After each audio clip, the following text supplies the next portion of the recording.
Welcome to my channel. இன்றைக்கி நம்ம என்ன பார்க்க போகிறோம்னா கெப்பாசிட்டன்ஸ் பற்றி நம்ம இப்போ ஃபுல்லாக பார்க்கலாம். அதாவது மெயினாக நம்ம இப்போ பார்க்க போகிறது வந்துட்டு parallel plate capacitor.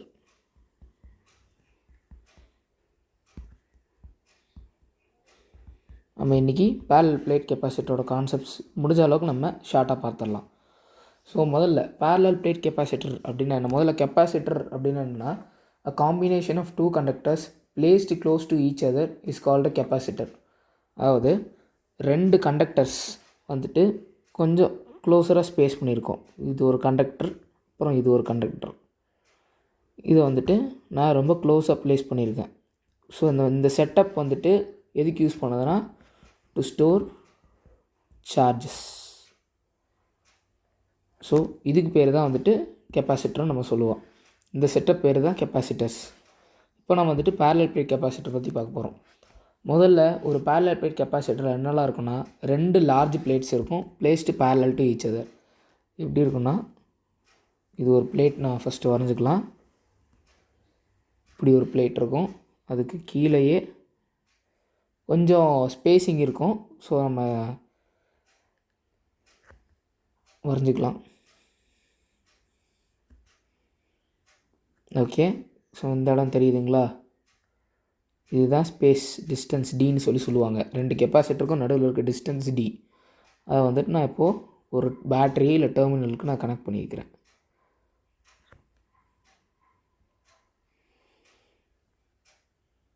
Okay, so இது நெகட்டிவ், இது பாசிட்டிவ். இப்போ வந்துட்டு பார்த்திங்கன்னா இதுதான் பேரலல் பிளேட் கெப்பாசிட்டரோட செட்டப்பு. இந்த பிளேட் இருக்குது பார்த்தீங்களா? இந்த பிளேட் வந்துட்டு நான் வந்துட்டு நெகட்டிவ் டெர்மினலில் கனெக்ட் பண்ணியிருக்கேன். ஸோ அதில் வந்துட்டு -Q சார்ஜ் இருக்கும். அதே இந்த பிளேட் வந்துட்டு நான் பாசிட்டிவ் Q சார்ஜ் கொடுத்துருக்கேன், because it is connected to the positive terminal of the battery. So இந்த ரெண்டு பேரலல் பிளேட்டோட இந்த ஒரு பிளேட்டோட இந்த ஏரியா இருக்குது பார்த்தீங்களா? இந்த ஏரியா, அப்புறம் இந்த ஏரியா, இதை வந்துட்டு நம்ம ஏ அது மூலிமா டினோட் பண்ணுறோம். இப்போது நம்ம எந்த ஃபார்முலா டெரிவேஷன் பார்க்க போகிறோம்னா C = ε0A/d அப்படின்ற டெரிவேஷன் எப்படி வந்துச்சுன்னு சொல்லி தான் இப்போ நம்ம பார்க்க போகிறோம். ஸோ இந்த ஒரு பேரலல் பிளேட் கெப்பாசிட்டரோட ஐடியா நம்ம என்னென்னு பார்த்துட்டோம். இப்போ வந்துட்டு நம்ம வந்துட்டு சிக்மா, அதாவது சார்ஜ் டென்சிட்டி எவ்வளோ அப்படின்னு சொல்லி பார்க்க போகிறோம். லாம்டான்றது வந்துட்டு பார்த்திங்கன்னா லீனியர் சார்ஜ்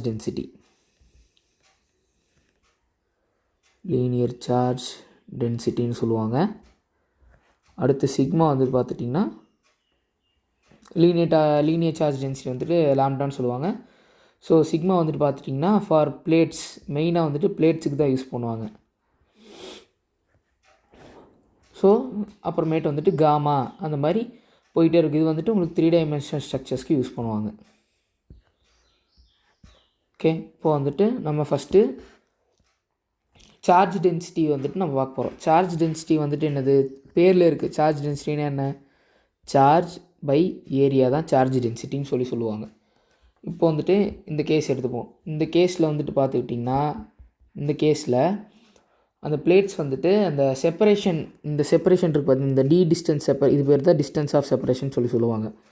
இந்த டி டிஸ்டன்ஸை விட கம்மியாக இருந்துச்சுன்னு வச்சுக்கோங்க. இப்போ வந்துட்டு இங்கே வேக்யூம் இருக்குது. வேக்யூம்னா அங்கே ஆக்சுவலாக ஏர் கூட இல்லை, எம்டி ஸ்பேஸ் தான் இருக்குது. டைஎலக்ட்ரிக் மீடியம் அதை பற்றி நம்ம நெக்ஸ்ட் செஷனில் பார்க்கலாம். ஸோ இங்கே வந்துட்டு வேக்யூம் தான் இருக்குதுன்னு வச்சுக்கிட்டோம். இப்போ நம்ம என்ன பண்ண போகிறோம்னா, இந்த ரெண்டு பிளேட்ஸையும் தனியாக எடுத்து வரைஞ்சி காட்டுறேன். இப்போ வந்துட்டு இது ஒரு பேரலல் பிளேட் கெப்பாசிட்டர். இதுதான் ரெண்டு பிளேட்ஸ்னு வச்சுக்கோங்க. இப்போ வந்துட்டு இந்த பிளேட்டுக்கு வந்துட்டு நான் ஏன்னு நேம் பண்ணுறேன், இந்த பிளேட்டுக்கு நான் பின்னு நேம் பண்ணுறேன். ஓகே, ஸோ இதோட டிஸ்டன்ஸ் ஆஃப் செப்பரேஷன் டி. ஓகேவா? இப்போ இதுக்கு வந்துட்டு நான் நெகட்டிவ் சார்ஜ் சப்ளை பண்ணிட்டுருக்கிறேன், இதுக்கு பாசிட்டிவ் சார்ஜ் சப்ளை பண்ணிட்டுருக்கிறேன். ஓகே, இப்போ பாசிட்டிவ் சார்ஜ் சப்ளை பண்ணால் இங்கே என்ன இருக்கும்? இதோட பொட்டன்ஷியல் பாசிட்டிவாக இருக்கும், இதோட பொட்டன்ஷியல் நெகட்டிவாக இருக்கும். கரெக்டாக? ஓகே, இப்போ வந்துட்டு இந்த பிளேட்ஸ்க்கு கிட்ட வந்துட்டு பாசிட்டிவ் சார்ஜ் எல்லாம் அக்குமுலேட் ஆகிருக்கு. இந்த நெகட்டிவ் பிளேட்டுக்கிட்ட நெகட்டிவ் சார்ஜ் எல்லாம் அக்குமுலேட் ஆகிருக்கு. இப்போது நாம் என்ன பண்ண போகிறோன்னா, காஸியன் சர்ஃபேஸை கன்சிடர் பண்ண போகிறோம். நான் இந்த இடத்துல ஒரு சிலிண்ட்ரிக்கல் காஸியன் சர்ஃபேஸை கன்சிடர் பண்ணியிருக்கேன். இந்த சிலிண்ட்ரிக்கல் காஸியன் சர்ஃபேஸை இது பண்ணியிருக்கேன். அதோடய ஏரியா வந்துட்டு டெல்டா ஏ அப்படின்னு வச்சுருக்கேன். இந்த இடத்துல ஏன் நம்ம இங்கே வந்துட்டு டெல்டா ஏ டேஷ்ன்னு சொல்லி நான் டினோட் பண்ணியிருக்கேன். ஏன் இந்த இடத்துல டெல்டா ஏ டேஷ்னால் இது ஒரு காசியன் சர்ஃபேஸ். ஸோ இதுக்குள்ளே இருக்க சார்ஜஸ் வந்துட்டு எப்படி வேணால் இருக்கலாம். எப்படி வேணால் இருக்கலாம் இந்த சென்ஸ்னால் வந்துட்டு இதுக்குள்ளே இருக்க சார்ஜஸ் வந்துட்டு ஆல்வேஸ் சேம்.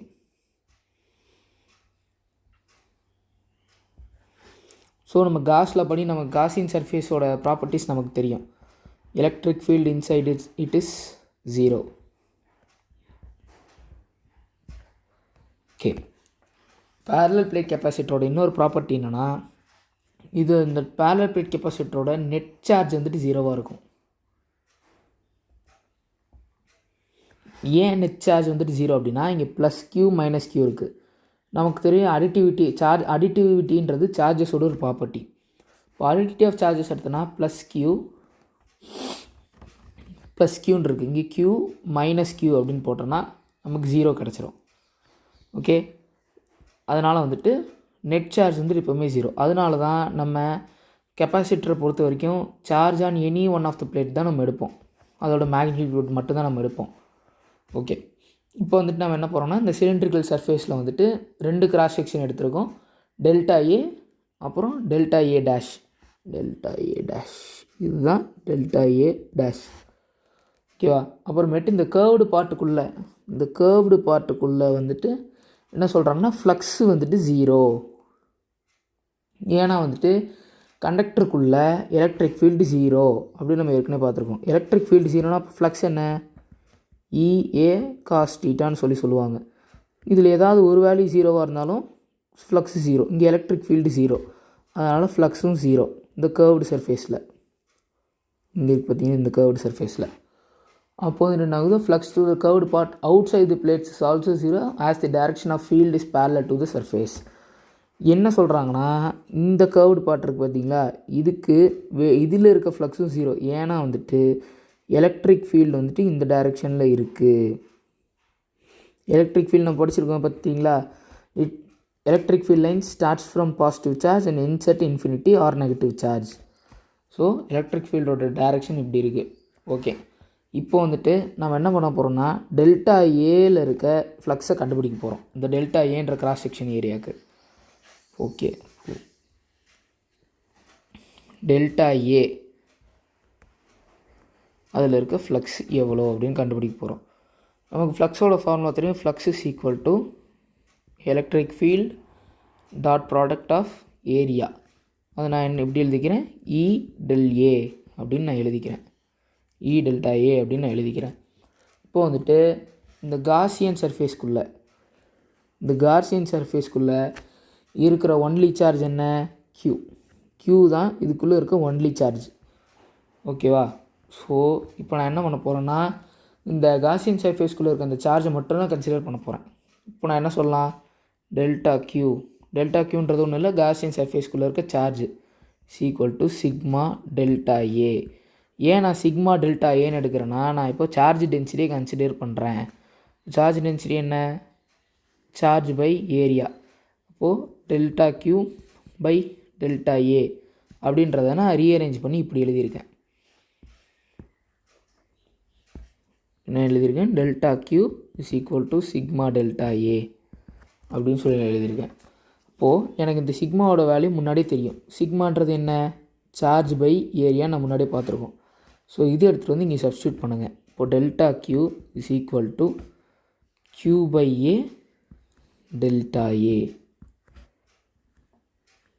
ஓகே, இப்போ வந்துட்டு நம்ம என்ன போகிறோம்னா, காஸ்லா படி நமக்கு தெரியும், closed integral of E ds, எஸ்ன்றது area, is equal to charge enclosed by epsilon naught நமக்கு தெரியுமா. ஸோ இதுக்குள்ளே இருக்க அந்த சார்ஜ் என்க்ளோஸ்ட் தான் நம்ம ஏற்கனவே ஃபைன் பண்ணி வச்சுருக்கோமே, டெல்கியூன்னு சொல்லிட்டு. ஸோ இந்த இடிஎஸ் நான் என்னென்னு எழுதுகிறேன்? E delta A is equal to charge Q by A epsilon naught delta A. இந்த டெல்டாவையும் இந்த டெல்டாவையும் கேன்சல் பண்ணால் எனக்கு electric field inside the parallel plate capacitor கிடச்சிருச்சு. Q by A epsilon naught. Okay, so Q by A epsilon naughtனு சொல்லி எனக்கு கிடச்சிருச்சு.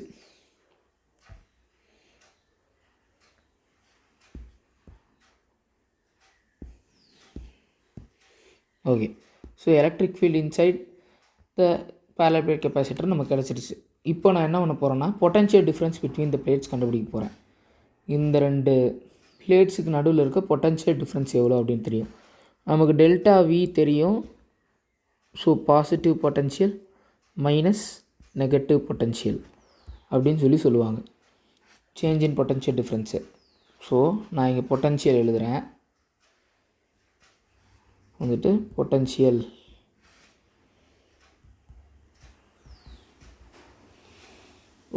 Difference என்னன்னு பார்த்தீங்கன்னா வின்னு வச்சுக்கிறேன், which is equal to V positive minus V negative. இது எப்படி எழுதலாம்? இந்த நெகட்டிவ் சைன் வெளியே வந்துடும், இடிஆர் அப்படின்னு எழுதலாம்.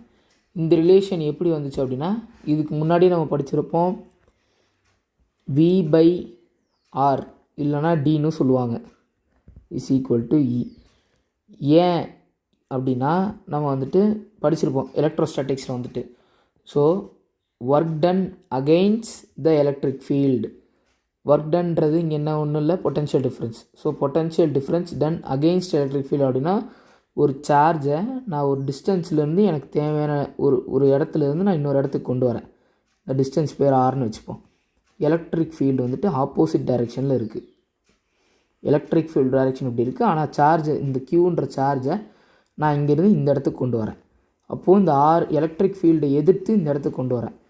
ஸோ அப்போ என்ன ஆகும்னா இது பேர் தான் பொட்டன்ஷியல், எலக்ட்ரிக் பொட்டன்ஷியல்னு சொல்லுவாங்க. ஸோ அதை வந்துட்டு நான் இப்படி டினோட் பண்ணலாம், E is equal to V by R அப்படின்னு சொல்லி டினோட் பண்ணலாம். அந்த ரிலேஷனிங்கை தான் யூஸ் பண்ணி நான் பொட்டன்ஷியல் டிஃப்ரென்ஸ் கண்டுபிடிக்க போகிறேன். ஸோ இந்த மாதிரி எனக்கு ஒரு ரிலேஷன் கிடச்சிருச்சு. ஸோ இன்டிகிரேஷன் யூஸ் பண்ணும்போது வேல்யூஸ் போடணும். A to B. ஏன் A to B அப்படின்னா negative lower potential to higher potential, அதனால தான் நம்ம நெகட்டிவ்னு எடுத்துருக்கோம். ஓகே, இப்போ வந்துட்டு இந்த பிளேட்ஸில் வந்து பார்த்துக்கிட்டிங்கன்னா எலக்ட்ரிக் ஃபீல்டோட டைரெக்ஷன் இப்படி இருக்குது. ஓகேவா? ஆனால் வந்துட்டு இந்த டிஸ்பிளேஸ்மெண்ட் டிஆர்ன்றது இங்கே இருக்குது பாருங்கள், இதுதான் டிஸ்பிளேஸ்மெண்ட். இதோட டைரெக்ஷன் எப்படி இருக்குன்னா இதுக்கு ஆப்போசிட்டாக இருக்குது. ஏன் இப்படி இருக்குது? ஏன்னா பொட்டன்ஷியல்ன்றது என்ன, நான் ஒர்க் டன்னு சொல்லியிருக்கேன். அப்போது எலக்ட்ரிக் ஃபீல்டை எதிர்த்து டிஆர் இப்படி போகுது. இந்த பொட்டன்ஷியல் ஃபீல்டை எதிர்த்து நான் இப்படி சார்ஜ் எடுத்துகிட்டு போகிறேன். ஸோ டிஆர் வந்துட்டு இதுக்கு ஆப்போசிட்டாக இருக்குது. அப்போ நான் என்னென்னு எழுதலாம்? வெக்டாரில் எழுதும்போது நான் நார்மலாக இப்படி எழுதுவேன், மேக்னிடியூட் கன்சிடர் பண்ண மாட்டேன். ஆனால் அது வந்துட்டு மேக்னிடியூடாக எழுதும்போது மைனஸ் இடிஆர்னு எழுதலாமா? அப்போ இங்கே என்ன ஆகும்? பொட்டன்ஷியல் என்ன ஆகும்னா இந்த மைனஸ் இன்ட்டு இங்கேயும் மைனஸ் வந்துடும், மைனஸ் டு மைனஸ் ப்ளஸ் ஆயிரும். Plus A to B EDR அப்படின்னு வந்துடும். இடிஆர்னு வந்துருச்சா? இப்போ இந்த டிஆரை வந்துட்டு நம்ம இன்டிகிரேட் பண்ணால் நமக்கு டி டிஸ்டன்ஸ் கிடச்சிரும். டி டிஸ்டன்ஸுன்றது என்னது? Distance of separation. இப்போ என்னாகும்? V is equal to ED அப்படின்னு நமக்கு ஒரு ரிலேஷன் கிடச்சிரும். ஓகே, இந்த V is equal to ED ரிலேஷனில் நமக்கு எலக்ட்ரிக் ஃபீல்டு என்னன்னு தெரியும். எலக்ட்ரிக் ஃபீல்டு நம்ம முன்னாடி கண்டுபிடிச்சி வச்சுருந்தோம். இப்போ எலக்ட்ரிக் ஃபீல்டு வந்துட்டு என்னது? இங்கே இருக்கும் பாருங்கள், Q by A epsilon naught. Q by A epsilon naught. இதே இங்கே சப்ஸ்டியூட் பண்ணுறோம். இப்போ V is equal to Q by A epsilon naught into D. So potential டிஃப்ரென்ஸும் நமக்கு கிடச்சிருச்சு. ஓகே, நம்ம என்ன ஃபைன் பண்ணுறதுக்கு வந்தோம்? கெப்பாசிட்டன்ஸ் எவ்வளவு அப்படின்னு சொல்லி தான் ஃபைன் பண்ணிட்டு வந்தோம். கெப்பாசிட்டன்ஸ் எவ்வளவு அப்படின்னா நமக்கு கெப்பாசிட்டன்ஸோட ரிலேஷன் தெரியும், C is equal to Q by Vன்னு சொல்லிட்டு. இப்போது வியோட வேல்யூ நமக்கு தெரியும், வியோட வேல்யூ இங்கே சப்ஸ்டியூட் பண்ணுறோம். C is equal to Q by Q D by A epsilon naught. இந்த A epsilon naught இங்கே வந்துடும், எல்சிஎம் எடுத்தால். இப்போ QA epsilon naught by QD, இந்த ரெண்டு சார்ஜையும் நம்ம கேன்சல் பண்ணால் C is equal to epsilon naught A by D அப்படின்னு சொல்லி நமக்கு கிடச்சிரும். ஸோ இதுதான் capacitance inside a parallel plate capacitor. Epsilon not value என்ன? 8.854 இன்ட்டு 10⁻⁻12. ஓகே, நம்ம இப்போ ஒரு சம் பார்த்துருவோம்.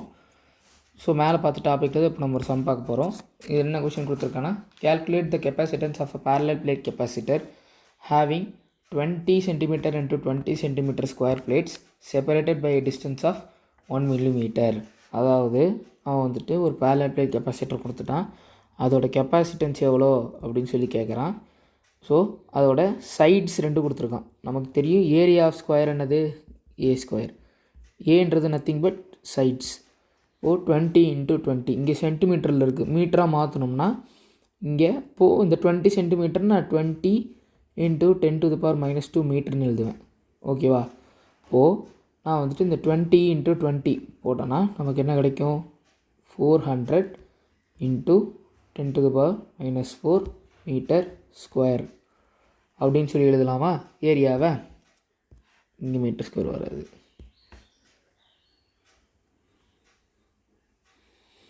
வந்துட்டு வெறும் மீட்டர் தான் வரும். ஸோ 400 × 10⁻⁻4 மீட்டர் ஸ்கொயர்னு சொல்லி நமக்கு கிடைக்கும் ஏரியா. அதே மாதிரி டிஸ்டன்ஸ் ஆஃப் செப்பரேஷன் எவ்வளோ, டி எவ்வளோ அப்படின்னு சொல்லி கொடுத்துருக்கோன்னா 1 மில்லிமீட்டர். 1 மில்லிமீட்டரை மீட்டராக மாற்றினோம்னா 1 × 10⁻⁻3 மீட்டர். ஏன் அப்படின்னா 1000 மில்லிமீட்டர் இஸ் 1 மீட்டர் சொல்லி ஞாபகம் வச்சுக்கிட்டிங்கன்னா, இப்போது 1 மில்லிமீட்டர்னால் என்ன, இந்த 3 0 கீழே போயிடும். இப்போது 10⁻⁻3 மீட்டர் அப்படி வந்துடும். இப்போ ஈஸியாக கண்டுபிடிச்சிடலாமா? நமக்கு 3 ஃபார்முலா என்ன? C = ε0A/d. இந்த வேல்யூஸ் அப்படியே ε0 வேல்யூ நம்ம முன்னாடியே பார்த்துருக்கோம். 8.854 × 10⁻⁻12 இன்ட்டு ஏரியா என்ன 400 × 10⁻⁻4 by 1 × 10⁻⁻3 அப்படின்னு வரும். இந்த 8.854 இந்த 400 மல்டிப்ளை பண்ணிங்கன்னா உங்களுக்கு என்ன கிடைக்கும்? மல்டிப்ளை பண்ணிங்கன்னா உங்களுக்கு 3541.6 அப்படின்னு சொல்லி கிடைக்கும். Into 10⁻⁻12 plus 10⁻⁻4. ஸோ -12 + 4 என்ன 10⁻⁻16 by 10⁻⁻3. இந்த 10⁻⁻3 மேலே வந்துச்சுன்னா -16 + 3, அப்போது 3541.6 இன்ட்டு 10⁻, இந்த 3 மேலே வந்துருச்சு, அப்போ -13 சொல்லி வந்துடும்.